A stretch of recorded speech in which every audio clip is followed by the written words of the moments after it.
welcome back to Mindful Notions, where we help young professionals do more with less. This is episode 2 of our latest series, Accessible Intelligence. I'm here as your host, Sam Lee, also with my co-host now, Austin, Hillary, and Megan. And today we're going to be talking about a recent MIT study that had a pretty shocking statistic. It said that 95% of organizations are currently getting zero return on their AI investment, and that was reported by Axios on August 21st. The report and the article talked about how these organizations are getting, again, zero return, despite enterprise investment of about $30 billion to $40 billion into generative AI. And even firms that are now using AI are not seeing widespread disruption. So, Austin, you were the one who wanted to talk about this article and also this topic more broadly of where that falls into the hyper doomerism of AI. So do you want to talk a bit about what you felt about this topic? Yeah, definitely. I think the biggest question right now, even if you're in the AI ecosystem or if you're not, is what's going on with AI? Is it overhyped? Is it not overhyped? Is it real? Is everyone just kind of making a big deal about stuff? And then this study came out and I think made broad news regardless of how much you know about AI. To some, it confirms that it's useless. To others, you know, like Palantir's CEO, they said, oh, we're not using it quite right. But I think what it brings up is this um, you know, interesting gap between this and the investment we're still seeing in AI. So usually when people talk about this topic, I think people really talk about macro lens, want to look at business integration, want to look at how, as this said, is value being generated. Obviously, that's not what we are trying to do. And so I think it'd be really interesting if, we can come at this discussion, really talk about it from our use cases and from how we use it. Because I think one thing that this study shows is that this top-down approach of integration of CEOs going to these employees and saying, "Hey, use it. It's apparently great, so use it." Doesn't work. And what people are saying instead is that's going to take integration by AI native people, which will be our generation, a bit above, a bit below. But we will be the type of people who will be, through integrating AI into our work streams, bringing that value. So that's where I kind of want to get to was, how are we using AI? And in our use cases, are we seeing it be useful? Or are we seeing it not be useful? And, hopefully maybe people learn a little bit also through seeing what we do. Yeah, one of the notes that we have been discussing is that we believe that AI can't necessarily be top-down implemented. It must be native built.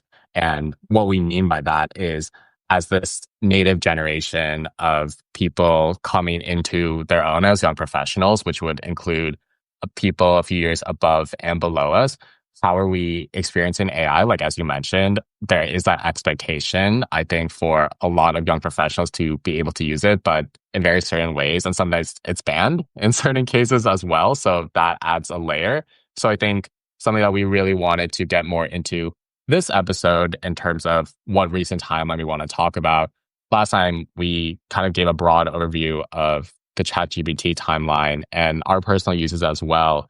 But this time, it's going to be a bit more of how we're using AI in our working or our school capacities.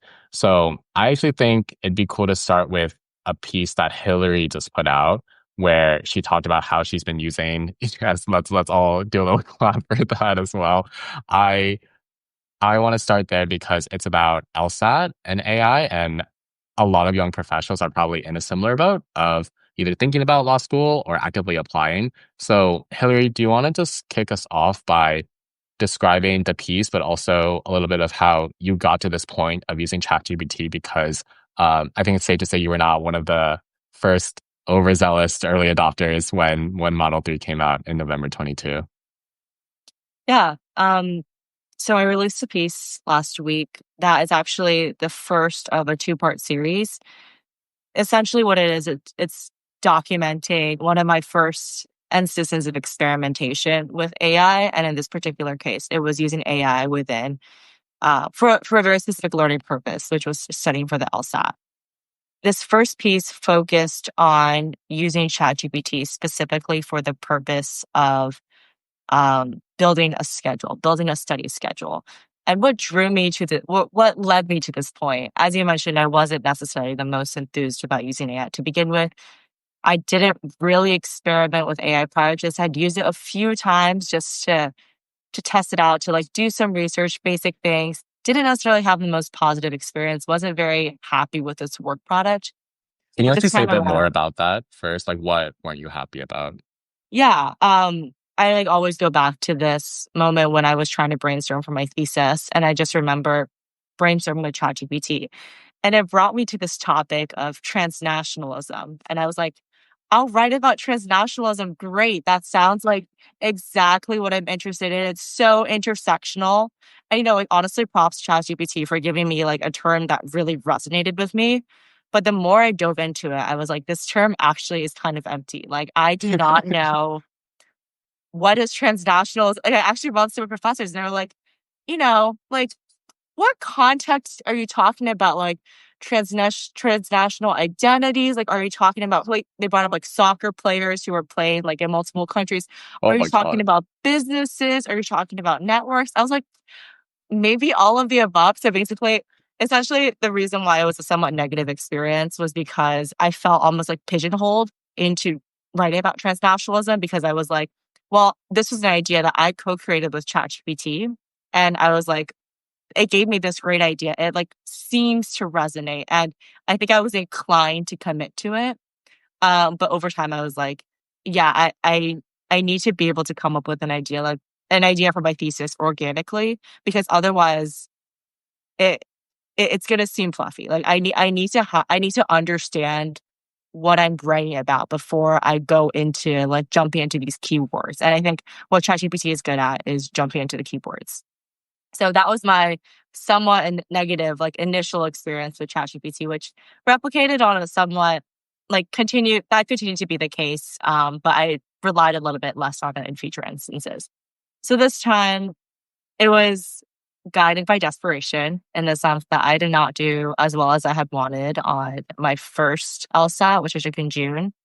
And then actually I was talking with Austin and he was like, why don't you just like use ChatGPT to like help you figure out your schedule. And the reason why we were specifically talking about my schedule because I had a pretty packed schedule at the time where I was just going back and forth between a lot of things. I felt very overwhelmed, trying to balance studying on top of everything else.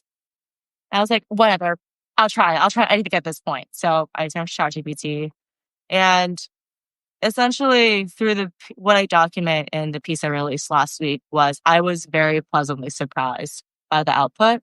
And I have continued to use ChatGPT for this purpose of scheduling. And especially now, I'm using it specifically for beginnings of my law school application process.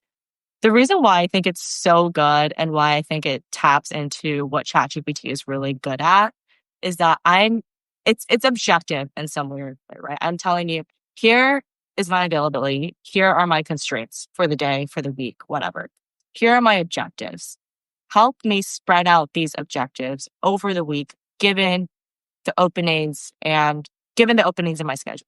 Effectively, it's like that, right? And theoretically, all of us should be able to just like do that, I guess, right? It's literally just identifying gaps. But I think when it comes to this task of scheduling in particular, there's a lot of sort of emotions involved in some way or another, especially when you're doing work that you're passionate about or very strongly interested in. For me, it's like, I feel like it can never stop. Like it was this issue of sustainability. So working with ChatGPT really helped me be sustainable in my studying, but also set reasonable objectives in my day to day. And that was a use case that really resonated with me, which is just helping me organize, like leaning into what I think ChatGPT does best, which is organizing and making that less emotionally tumultuous for me. Megan, I want to bring you in here. You have been doing some work with OpenAI this year, promoting its new features and releases on your platforms. You go by Gen Z Bestie.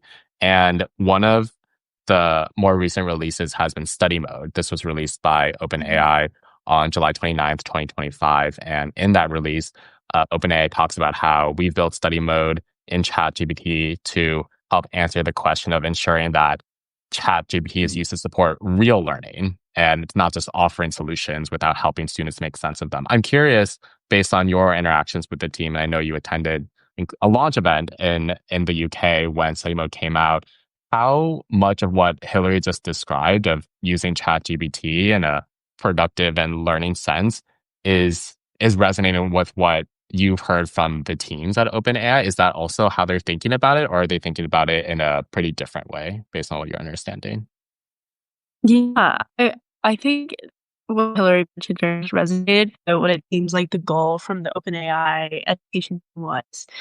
I think like how they see ChatGPT being a really great study tool is be a jumping off point for you in your learning process.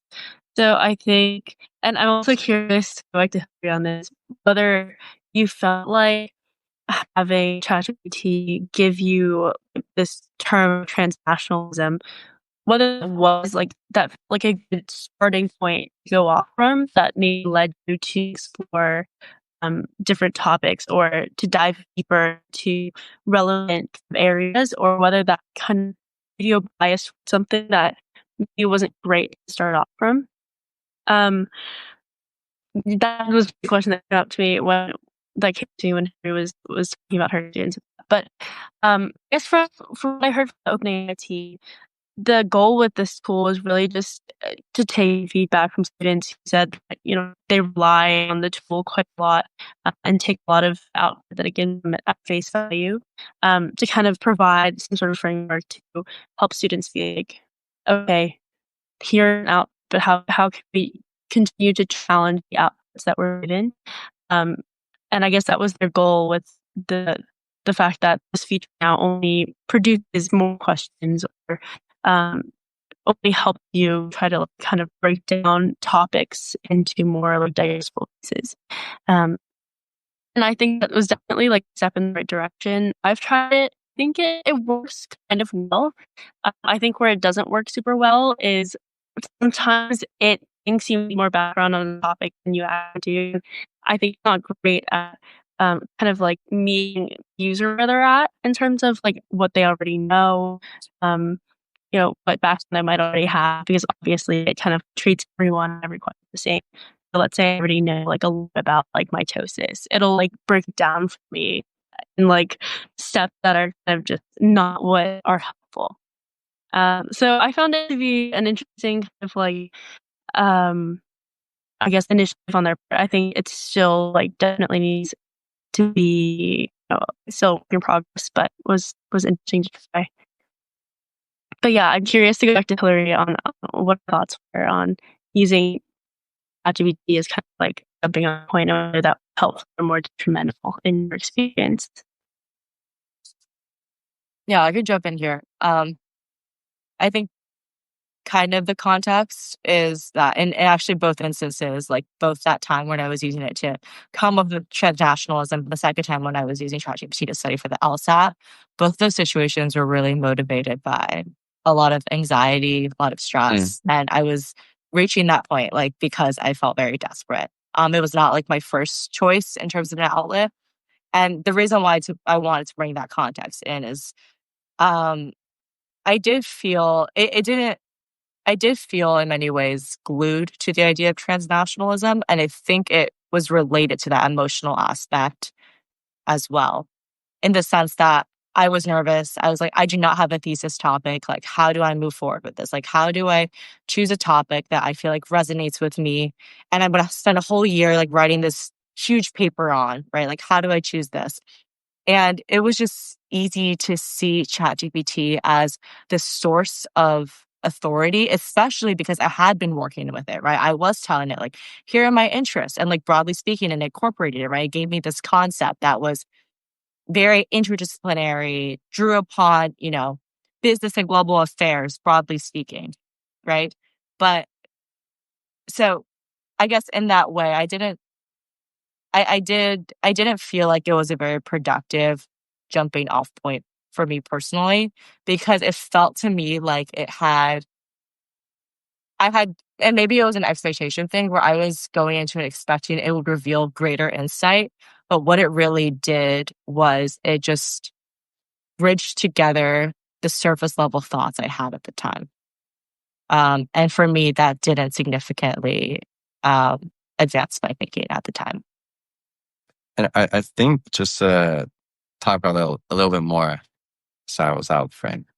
To talk about that a little bit more, I don't think people really realize how much that experience affected her. Because, if you don't know her, it is crazy that she's using ChatGPT now.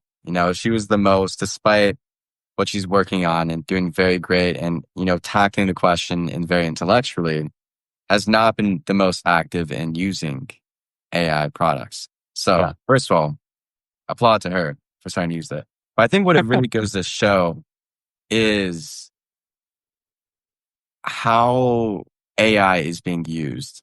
And it kind of goes back to, again, this idea of the promise of AI. And it really is this thing that I think is tempting to use to kind of give you everything. And I think at the beginning stages that there's good reason why people saw it like that because, it just got released. Most people didn't really know about what it does. It just seems like this chatbot that you interact with and it will give you stuff. And, I think if we look back at it from a perspective now, I think it's pretty easy to kind of come to the conclusion that that isn't AI's, or at least ChatGPT's skill. What she's using it now is very much so up its skill alley. And I think that really takes it back to looking at it in terms of this idea of a tool and thinking back in terms of, is it revolutionary? Like, how are we framing this argument about revolutionary? Because, if it's something that we're expecting to just give it knowledge and it give us exactly what we want, I don't know if that's something that will ever happen, right? But if it's something where, you should see her prompts for creating these schedules. It is paragraphs. It's not like she's just giving it, one or two words. She's giving it every single thing it might imagine we need. And then it works perfectly. There's a little hiccups, but it works perfectly. It gives her exactly the type of scheduling she wants. So I think it's really looking at like different types of use cases and we're really narrowing down to how it works and what it works best at. Let's switch out of ChatGPT for now to talk about a different AI software. I want to turn to Perplexity. This is an AI software that was founded in 2022. And as of July 2025, the company is valued at $18 billion. It's backed by figures like Jeff Bezos. Austin, I think you were the one that incorporated Perplexity first. So do you want to kick us off here as well? Yeah, this was the way I got introduced into AI. I think I talked about a little bit on the last episode about my boss kind of pushing me to use this for a lot of different assignments. I think this is, I think it ties very similar to Hillary's experience where I first used ChatGPT, thought it was interesting, didn't really think it was that useful because, I think I was similarly trying to use it in terms of a brainstorming, writing type of experience where I think at the time and maybe still now, like it's a type of activity that humans are just good at and AI is still working on. And, it wasn't that good at a bunch of stuff. It was limited by, a certain time of, I think, 2022 of the internet. So Perplexity came out, offered this whole ability to search using it. And it seems to me like revolutionary. And I think it's similar to Hillary's experience because I think how you use it and what you expect from it matters a lot in terms of how you see it.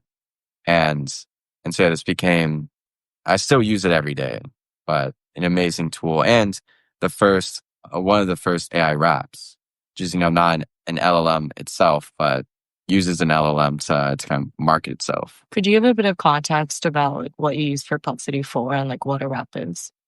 Yeah. So I used to start with a wrap. As you know, majority of these companies are trying to create AI models, LLMs, large language models. And those are kind of the meat of everything. It's creating this consciousness, this intelligence through these neural networks. That is what, Google, OpenAI, Meta, in different forms are trying to do. There's other companies that are called wraps that are not trying to create those models specifically, but trying to use it to create products. And the way I think of it is similar, I think, to a phone and apps. There's a certain amount of companies that are trying to create phones, but not a lot because it's something very difficult, very capital intensive, hard to do. But once you have a phone, anyone can make an app. And it's this thing of you're trying to go for what do people actually want to use that product for. And that's how apps are created. That's also how I think wraps are created. So Perplexity was someone looking at these models at first and saying, okay, it's useful, but it doesn't really it doesn't search. It only is a store of knowledge. And so what someone did is tagged, I think, any AI model you can use in Perplexity, but tags that to the internet. So you search, it's very good at giving you facts, giving you data. So at first, it was the only thing that gave you links. Slowly, this has been integrated into other LLMs, but still, I think it holds this top tier in terms of search, really, if you're looking for facts. One thing that Perplexity and other AI softwares has attracted is increasing legal scrutiny. For Perplexity, that includes allegations of copyright infringement, unauthorized content use, trademark issues. OpenAI is currently in an active lawsuit against the New York Times, alleging copyright infringement for using New York Times articles to train AI models like ChatGPT. Anthropic is recently settled for $1.5 billion that is now once again being appealed to book publishers for allegedly using their materials. So as someone who uses Perplexity, I know the Perplexity leaders have spoken about their feelings on this. Like, what's your take on that, Austin, of where the potential legal battles could be? Because I think, all of these AI softwares are in the midst of it, but it seems like Perplexity has at least the most exposure right now because of the inherent nature of being a search engine that's beating out traditional search engines. Yeah, I mean, I don't want to replace the lawyer of our group, the legal representation. And I can't really speak to the actual arguments or cases. I think where I'm saying is this is maybe the one place where it does feel revolutionary, AI, is it just feels like a battle between traditional versus new organizations. Perplexity, I think you rightly said, it seems to be on this front edge of these lawsuits because it's the one that's most obviously interacting with the internet and other content on it. ChatGPT, all these, I think almost 100% they use all this data when creating it. But Perplexity is the one that you can actually click the link and you see, oh, wow, it takes you straight to this website. And obviously that whole business repercussions. I think what's interesting to me is from what I've read, it seems like the analysis and the plan going forward for all these AI companies is just to not care. Like they think it's more worthwhile to get that market share, to put that product out there, train that model, and then you'll pay someone down the line in terms of all this infringement, which, interesting way to think about. I think it seems like the internet is just being totally shaken up by it. I don't know. Okay, go ahead. I would also, I think that's a good analysis in terms of thinking about the business, like the corporate aspect, the corporate and legal, right? But I do also want to bring in a bit of our personal perspectives, right? Especially as students, as young professionals, as young people who are still figuring out how to navigate the world. And I think, this is a bit of a generalization, but I think information should be accessible, right? And I think what we're seeing now with a lot of these copyright cases is this question, and I'm simplifying it a little bit, but how can big companies gatekeep information, right? And some ChatGPT, other AI models, not saying they're the best guys, right? But I'm saying they're the ones who are using this information, right? Making it accessible to us as users, right? But what they're going up against are textbook publishers, for example, right? Who are no, we have copyright. This is protected. And, I'm not trying to challenge the legal merits of that, right? But I'm thinking from purely a user and student perspective. right? Like textbooks are expensive. Like when we were in school, our textbooks were very expensive. Yeah. And like, should that information just like be available to us? Right. Like that's a somewhat like philosophical question and like has a variety of implications for capitalism. But I did also want to bring in that user and like specifically like student broadly defined angle to what you just said.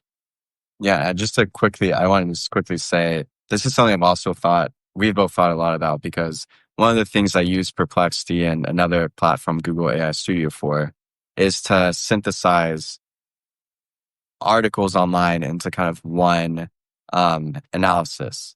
And we've had a lot of discussions about like, where is the legality with this in terms of, you're using other people's content, but at the same time, it doesn't feel too much different than if someone just read all of the content and then wrote something.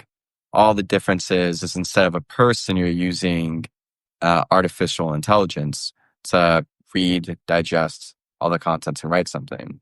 And, it's not, there's nothing wrong legality wise with a person doing it. But it is that thing, I think, especially when people start, and, if we're trying to start implementing AI, it seems like almost like a scary middle ground of, I'm not sure at least where the legality is, if someone will eventually come back and say something. Let's move on to what I'm sure will be one of the most searched for or used terms by the end of 2025. But vibe coding has quickly entered our lexicon. And specifically, there are essentially now AI software or AI apps that allegedly can just help you code. And one of the most prominent products is Lovable. It dubs itself the world's first AI full stack engineer. And Magan is the most startup-y out of the four of us right now and probably has the most experience with vibe coding. So from the insider perspective, Magan, can you please explain your experience learning about what vibe coding was, what it actually does, what are any myths that need to be busted? But yes, please enlighten us on your personal journey so far with vibe coding. Yeah, totally. I think my first intro to vibe coding was using this platform called Cursor, which is like AI agent code assistant. And it's not full stack the way that Lovable or 44 is. They're all similar, like one one swamped to full stack platforms. But it was amazing. As someone who kind of studied computational neuroscience, which sounds very technical, but in reality, it was not very practical when it comes to actually applying like coding skills, building full sites, for example. So these platforms literally let you type in natural language, anything that you want to build, and then based on it's a models have been trained on different code bases and things that allow it to like really understand context and bridge context from natural language code, actually like create full stack applications. And I guess I've experimented a bit with it and posted it on my platforms about me, like just like playing around, creating different projects, and they work really, really well. I think uh, maybe a misconception though about these vibe coding platforms is there's actually a fun article that came out recently about this, but this app called T something. I don't know if you guys are familiar with this, but it was released in the App Store. It was web coded, and I think it was maybe like a matchmaking platform. But because it was vibe coded, there were a lot of like security gaps in like the code base, and someone was able to like reverse engineer it and basically like release personal information online. So I think something that's really interesting about vibe coding is it like makes the initial like creation of products with code quite easy. It does not take away the importance of like installing like security measures within platforms. So I think it's a great jumping off point for people who are not technical to get into building technical projects and launch things that they wouldn't have been able to before. But I think there's a conception that like if you're not technical, you can kind of like launch things. But I think there's this extra step of once you have built something with Vibe finding someone who understands like cybersecurity and how to implement like the appropriate cybersecurity features into like a fully full stack platform is also really important. But I am very excited, I think, about all of these new vibe coding platforms because I really do think it democratizes access to building and entrepreneurship for a lot of people that wouldn't have been able to launch ideas and bring them to life before. Right. Right. And at recent hackathons that you've gone to, are people vibe coding there? Like, has it become a community thing as well? Have you seen that? Yeah, totally. It's actually funny. If you're not vibe coding most of your hackathon projects, then you're kind of like singing because vibe coding just expedites the speed of producing products. Hackathons, it's really racing against time to build something launchable. So there's all these like creators online that actually talk through how they won like dozens of hackathons with entirely vibe coded projects, which I find so funny. I think it's really cool though that yeah, you can win hackathon being totally not technical because at the end, like hackathons are judged based off of like what you can produce. It's not really like testing like the infrastructure or anything. So if you can create something and it's functional, it looks awesome, then you can win hackathons with vibe code. Wow, good to know. For anybody out there, you too can vibe code and win a hackathon. Hillary? I feel like something that I'm thinking about, especially, I'm not familiar with the case that you mentioned, Megan, about the security issues with that app, but I do wonder, like, the extent to which there are confounding factors at play. Again, I don't know this context, right? But um, you can build an app, right? But to have a successful application, oftentimes you need infrastructure, right? It's not just a matter of like one person being able to preempt security reasons, but like you need to have the business savvy to be able to do it. You need to like have awareness of like the necessary like cybersecurity regulations. And the I think the bigger picture idea that I'm trying to highlight here is I think I fully agree with you, Megan, that like vibe coding is amazing for like democratizing access to just creating things, right? But I think we have to be careful sometimes when we think about like how how do we create things responsibly, right? Like it makes it more accessible to people, but at the same time, like accessibility without context, without all the necessary support, without the necessary institutions, I think can sometimes be. I mean, in this case with security breaches, like literally dangerous, right?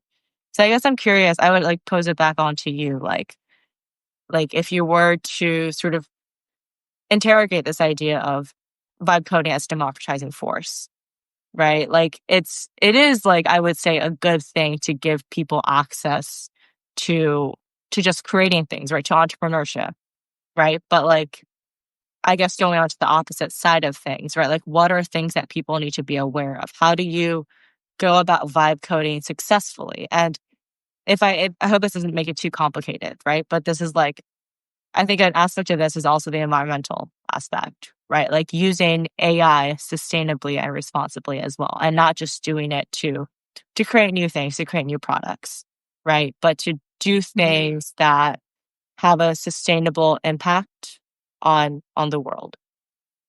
Mm-hmm. Yeah, I mean, it's interesting. I think as an entrepreneur, who definitely didn't feel the most confident in my capabilities, vibe coding was life changing because when you are trying to build a company and pitch a product to venture capitalists and try to raise money, the first thing they're going to ask you for is your MVP. If you don't have MVP, you really don't have a like valid pitch. And the biggest barrier to building that is code. And so what vibe coding platforms allow entrepreneurs to do is build that MVP, which you can then pitch to raise money. And I think it's that gap that vibe code really fills. In addition to the creative aspect of anyone who wants to build a game to, I don't know, them study or build a game that's personalized to them that they can play with their friends. That's something that vibe is really useful for. I think it's really important what you said about having to be really conscious about the implications of what we build and be conscious of the consequences of not building a secure, safe platform. I think vibe coding is not like, it's not being sold currently, like at its current state, to be like, to go from zero to a launch kind of product. I don't think Lovable is selling the product. You can build something that requires a lot of like security considerations and then launch it to the world. I think people have done that, which is where the consequences do happen. I think like what you're building for is, hey, you don't need to know how to build like these creative projects or build these MVPs that you might need to make your dreams a reality. Um, so yeah, I think like that point is really important. And on the like the water and environmental impact, the water usage that AI takes up, I think that's also a really important consideration. And like something I've been thinking about quite a lot as someone who's building in like the AI space. I think that there's a lot of ways you can use AI more consciously, and I'm also curious to hear about how you guys approach doing that. Um, but I'm someone who very much believes that there are a lot of companies that are working on like the climate impact of AI and building infrastructure to make AI usage a lot more sustainable. I do feel like as R&D develops, we'll be able to use AI and be users of AI in a more responsible and environmentally friendly way. But I think it's kind of like that comes as the technology and research develops. But yeah, how do you guys go about being AI consumers using AI, but also being conscious about, I guess, the environmental impact? I just wanted to jump in real quick to say it seems like there's this tension constantly in all across all the AI tools in terms of democratizing access and institutional protections. Like there's a reason, I guess, that there are things are institutionalized because it standardizes, it has regulations in a way. And I say that because it seems like this case of like vibe coding having amazing potential, as you said, anyone can realize their dreams, even if you have limited technological knowledge. But there are reasons why companies exist, why, why you need a full roster. There's all these people say that, with AI, you don't need a marketing person. You don't need, a CMO or whatever. There's a reason why those positions exist. I wonder why. I wanted to connect this to what we were talking about earlier with what you said specifically, Haley, about AI democratizing access to knowledge and tying it to textbooks. And in that context, I think it's very easy to play normative cards in terms of like, you're democratizing access to knowledge, which is a great thing. But then you're also, in a way, ignoring the institution of, not that you ignored it, but these textbooks, how it is for creating knowledge for authors. I just find it interesting because on that side, I think most people would come from the perspective of normatively favoring AI and democratizing knowledge. Then we take this other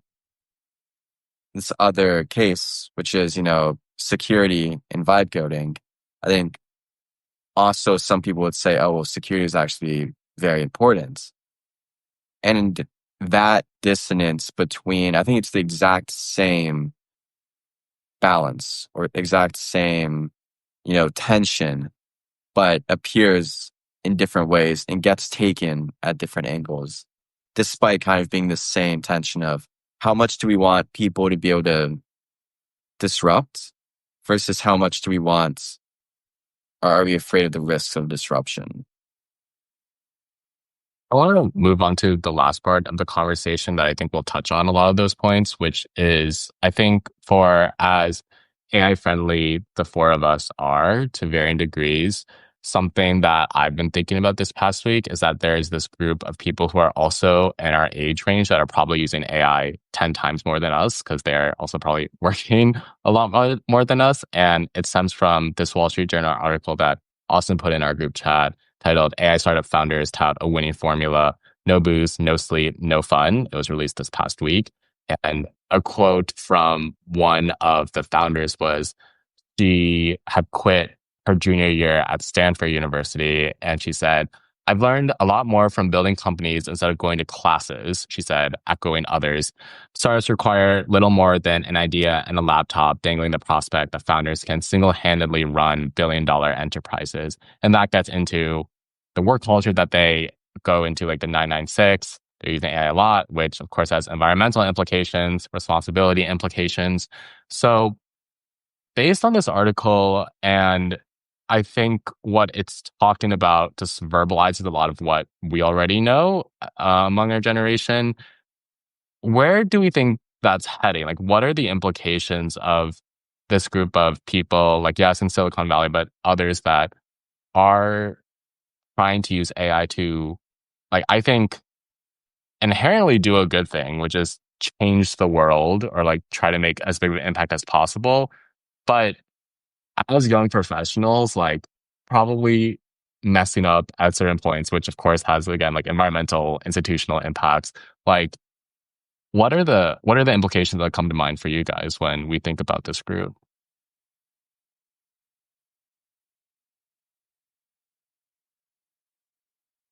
I mean, just I can go first, but for me, it seems miraculous, almost like.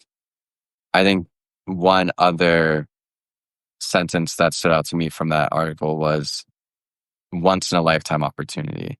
How many people see this as the way to kind of get out of what seems like the only path, or what seems like a corporate loop, or, you know, what some might call a boring life. And we were discussing this in the group chat, and I don't think it seems honestly like a rough life.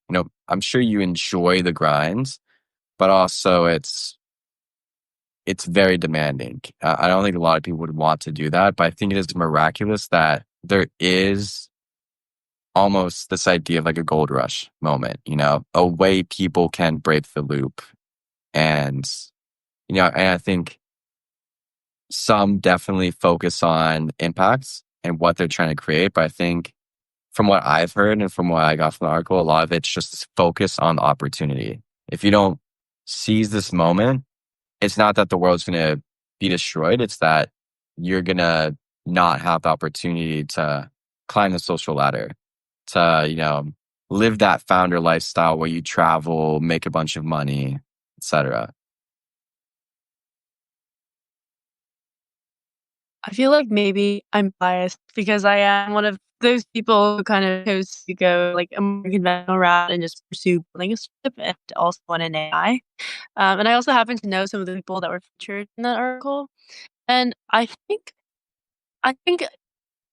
part of like the sort of era of opportunity that really resonates with me is that I know people our age who are 20, 21, 22, 23 have raised upwards of millions, hundreds of millions sometimes to build companies. And the chance that's given, and the responsibility that is invested in people so young is something that is an opportunity that doesn't come around very often.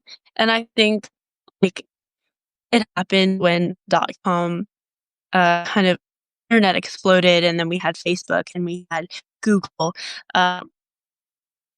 Really old institutional investors allowed young people with creativity and the drive to go and build something amazing, that products that we will use and love and utilize daily today. And I think it's kind of like a chance that, yeah, doesn't come around like so often. We hit the inflection point with technology that allows us to just build and create kind of indefinitely. I think something maybe is over dramatized. It's like the lifestyle of a startup founder.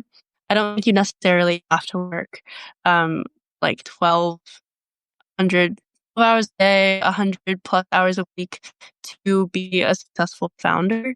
But I think what that article really demonstrated was like there are a group of honestly kids our age that are doing really crazy things with technology and with AI. They're being given all the resources that they need to do it, and they're loving it. I mean, they might not be drinking or something or having, I guess, the traditional fun, but they're loving their work and kind of like in a community of other people who are kind of in that same grind. And yeah, honestly, for me, I feel very compelled by just like the opportunities are given to people so young because of AI. That's what's the most exciting part for me. Yeah. I think something I would just quickly add is just understanding what that opportunity stands in contrast against. I think a lot of young people don't feel like they have opportunity to really pursue their dreams, their passions when they're post grad. I think that's especially becoming, just speaking for myself, it feels like a problem because I feel like I was empowered to like solve the big questions when I was in school. And then all of a sudden I'm out of school and I feel like I've been reduced to doing less impactful things. And it's actually it feels very visceral, like the sense of just almost being underemployed. Like I don't know if I'm using that word correctly exactly, but like the Like sense that underutilized. underutilized. Underemployed's right. I don't know because it just feels like I have these abilities that I'm just not tapping into. I have to say like I'm an expert in the field I currently work in. Like by no means. There are people who have been there for 30 years have so much more on me. But I also have something else to offer. And I feel like at least in corporate, right? At least in my role. And I feel like this is something that maybe resonates with other people is that like you just don't feel like you have that opportunity in a conventional path. And I think what's compelling about that startup culture is that you, for me at least, it feels continuous from school. It feels like it gives you Mm. the opportunity to keep exploring, to keep thinking critically, to keep seeing the world as something you can change. And I think that's also why there's so many young people doing it because it feels so natural when you go from school being a place that encourages that to like that being your full-time job. So let's close out with the question that we've been driving towards. Is artificial intelligence overhyped? And instead of just asking that broadly, we're going to do it in rapid fire, broken down into 4 more fun questions than that. So everybody please limit your responses to 1 word to 1 sentence. Looking at you, Hillary, in particular. And we'll do Austin, Megan, Hillary, and then me, since that has been the order. So are you ready? Rapid fire. If you had to put a percentage on it, how overhyped is AI right now on a scale of 0 to 100%? Austin. Wow, he did not give us this beforehand, by the way. I just rapid fire. I'm gonna say in terms of overhyped, 30%. Right? 30% overhyped. Yes. Mm. Yeah, I was gonna say the same. Oh, okay. Good. Some agreement. Hillary? 80%. Ooh, I would say 50. I'm like in the middle between you guys because I can see it both sides. All right. What's one AI tool you've tried that completely has failed to live up to its promises? We've talked a lot about tools that have worked, but what about any AI tools that you personally have not really gone on board with, Austin? For me, it isn't a tool because for me, I think what it boils down to is every AI has its use case. There's times I've used AI, like ChatGPT, like Google AI Studio, and it just did not work. I'm like, this is useless.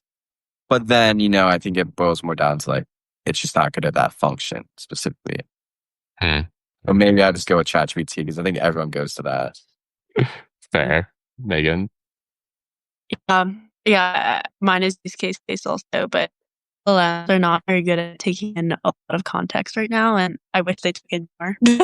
You probably have to pay for like expensive models to get to do what you want with that, but yeah, Okay. mine. Oh. I'll just say ChatGPT for writing. Okay. I'm glad nobody said Notion because now we're all using Notion. So that was actually that was a Rorsch test. So I'm glad I know where everyone stands on that. And for me, I'd actually say Perplexity. I'm sorry, Austin, but I like cannot. I get confused every time I use it. But maybe that's for another episode. All right. If you had to choose between losing access to all your AI tools or losing access to your smartphone for a month, what would impact your productivity more? So losing AI tools or your smartphone for a month. Austin. Well, I think that's an obvious answer because if you take away my smartphone, I'm not going to be on YouTube or Instagram. So my productivity, if that's what we're rating, skyrocket. Okay. Now, I still think probably smartphone if it's just talking about use case, because most of the smartphone, I think, is just convenience. Don't want to use your computer. But AI, I don't think I use it the best at all or to its most, but I think there's a lot more I could do with it. Megan? Yeah, I kind of agree. Right now it'd be smartphone. But I also, in my personal life, have not incorporated all the AI tools I could. And I know there are a lot out there that are great that would probably be helpful. But so far, yeah, smartphone for me. Ed? Hill? Also, in this current moment, maybe AI, actually. She's a hater. Like you would rather give up AI than your smartphone. I think losing AI would impact my productivity more. Oh, okay. Yeah, no, I'm in agreement with you as well. I think at this point, which is the shift. Yeah. And then final question, what's one area where you think AI is actually underhyped and deserves more attention? Austin, when you're ready. I was going to want to ask about that. She thinks it's 80% overhyped, but she can't give it up. But she's a contradictory person. I know. Where it's underhyped. I think where it's underhyped is, I think, just application. I think it's hard to say, but I think there's just so much it can be used for. And I think we're too much focusing maybe on either artificial general intelligence, which is like super intelligence, or software use cases, where I think underhyped would just be integrating into infrastructure. I think that's a bad answer, perhaps. But no, that makes sense. Megan? Yeah, I feel like Austin just speaks the thoughts that are in my mind. He's like about to say something like exactly that. But yeah, I think we're underhyped in like actually helping people make sense of the AI tools that are out there. I think people generally are very confused at the fact there's so many things that we choose from and just knowing when to use what. Yeah, that makes sense. Hillary?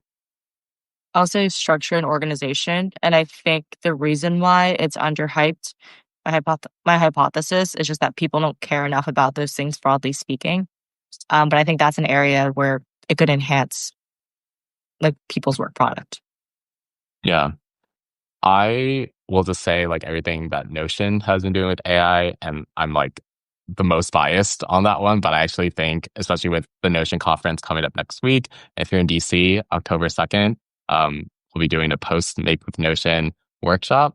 But because I work with like a few different Notion team members and of course the other ambassadors, like the way we're thinking about how to thoughtfully and effectively deploy AI to really boost, yes, your productivity, but just like your workflows is something that I think it's taking AI at face value and all the good that it could potentially do and like curving it to fit the needs of like just your average worker. And that's something that I've always liked about Notion. Like it's really malleable to whatever you need. And the fact that I think the company is so AI focused, but still doing it in like a very Notion way is something that I really respect because it's not easy.